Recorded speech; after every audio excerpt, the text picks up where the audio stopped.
हयग्रीवाय नमः।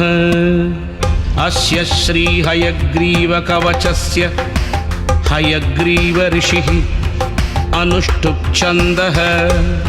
श्री हयग्रीवो देवता। ॐ श्रीं वागीश्वराय नमः इति बीजम्।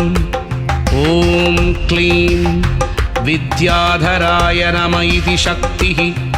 ॐ सौं वेदनिधये नमः इति कीलकम्।